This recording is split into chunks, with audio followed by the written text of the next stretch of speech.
ಚಳ್ಳಕೆರೆ ನಗರದಿಂದ ಚಿತ್ರದುರ್ಗದ ಕಡೆಗೆ ತೆರಳುತ್ತಿದ್ದ ಸರ್ಕಾರಿ ಸಾರಿಗೆ ಬಸ್ ಮದಕರಿಪುರ ಸಮೀಪದ ಬೈಪಾಸ್ ರಸ್ತೆ ಬಳಿ ದಾರಿಯಲ್ಲೇ ಕೆಟ್ಟು ನಿಂತ ಪರಿಣಾಮ ಪ್ರಯಾಣಿಕರು ಕೆಲಕಾಲ ಪರದಾಡುವಂತಾಯಿತು.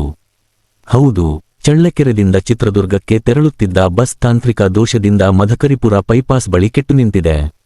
ಇದರಿಂದ ಬಸ್ನಲ್ಲಿ ಪ್ರಯಾಣಿಸುತ್ತಿದ್ದ ಪ್ರಯಾಣಿಕರು ರಸ್ತೆ ಬದಿಯಲ್ಲಿ ಇಳಿದು ಬೇರೊಂದು ಬಸ್ಗಾಗಿ ಕಾದು ಸುಸ್ತಾಗುವಂತಾಯಿತು. ಸಾರಿಗೆ ಸಂಸ್ಥೆಗೆ ಹೊಸ ಬಸ್ಗಳನ್ನು ನೀಡುತ್ತಿದ್ದರೂ ಹಳೆಯ ಬಸ್ಗಳನ್ನು ಇನ್ನೂ ರಸ್ತೆಗೆ ಬಿಡುತ್ತಿರುವುದರಿಂದ ಇಂತಹ ಸಮಸ್ಯೆಗಳು ಎದುರಾಗುತ್ತಿವೆ ಎಂದು ಪ್ರಯಾಣಿಕರು ಆಕ್ರೋಶ ವ್ಯಕ್ತಪಡಿಸಿದರು. ಕೆಲವರು ತಲುಪಬೇಕಾದ ಸ್ಥಳಕ್ಕೆ ಸರಿಯಾದ ಸಮಯಕ್ಕೆ ತಲುಪಲಾಗದೆ ಸಾರಿಗೆ ಇಲಾಖೆಯ ವಿರುದ್ಧ ಕಿಡಿಕಾರಿದರು.